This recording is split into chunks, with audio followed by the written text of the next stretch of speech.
ನಾವು ಚಿಕ್ಕದಿರುವಾಗ ಒಂದು ಈ ಬೆಲ್ ಹೊಡಿಲಿಕ್ಕೆ ಎಷ್ಟು ಪೈಪೋಟಿತ್ತು ಮಾರ್ರೆ. ಎಲ್ಲರಿಗೂ ನಮಸ್ಕಾರ, ನಾನು ನಿಮ್ಮ ತೇಜಸ್ ಕೃಷ್ಣ.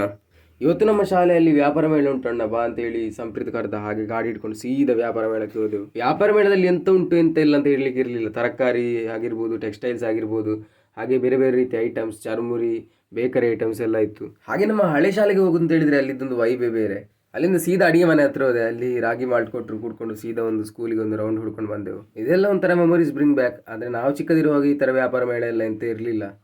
ಹಾಗೆ ಚಾತನವರು ವ್ಯಾಪಾರ ಮೇಳದಿಂದ ಒಂದು ಗುಜ್ಜೆ ತೆಕೊಂಡ್ರು. ಸಂಜೆ ಒಂದು ಲಾಯ್ಕಲ್ಲಿ ಪೋಡಿ ಮಾಡ್ಬೋದು ಅಂತ ಅಂದ್ಕೊಂಡೆವು. ಮಕ್ಕಳಿಗಂತೂ ಕ್ಯಾಮರಾ ನೋಡುವಾಗ ತುಂಬ ಖುಷಿ ಆಗ್ತಿತ್ತು. ಅಲ್ಲಲ್ಲಿ ಸಿಕ್ಕಿದಾಗೆಲ್ಲ ಹಾಯ್ ಮಾಡ್ತಾ ಇದ್ರು. ಈ ವ್ಯಾಪಾರ ಮೇಳ ಮಕ್ಕಳಿಗೆ ಯಾಕೆ ಮಾಡ್ತಿದ್ದಾರೆ ಅಂತ ಹೇಳಿದರೆ, ಮಕ್ಕಳಿಗೆ ಲಾಭ ನಷ್ಟದ ಅರಿವು, ಹಾಗೆ ಬಿಸ್ನೆಸ್ನ ಅರಿವು ಬರಲಿ ಅಂತ ಹೇಳಿ.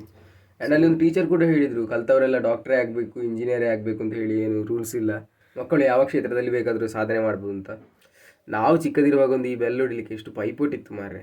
ನಮಗೆ ಬೇಕಾದಂಥ ಐಟಮ್ಸ್ ಎಲ್ಲ ಇಟ್ಕೊಂಡು ನಾವು ಸೀದಾ ಮನೆಗೆ ಬಂದೆವು. ಇದಿಷ್ಟು ಇವತ್ತಿನ ವ್ಲಾಗ್. ನಿಮ್ಮದು ವ್ಲಾಗ್ ಜೊತೆ ನೆಕ್ಸ್ಟ್ ಟೈಮ್ ಸಿಗುವಂತ ಹೇಳ್ತಾ ಸೈನಿಂಗ್ ಆಫ್, ತೇಜಸ್ ಕೃಷ್ಣ.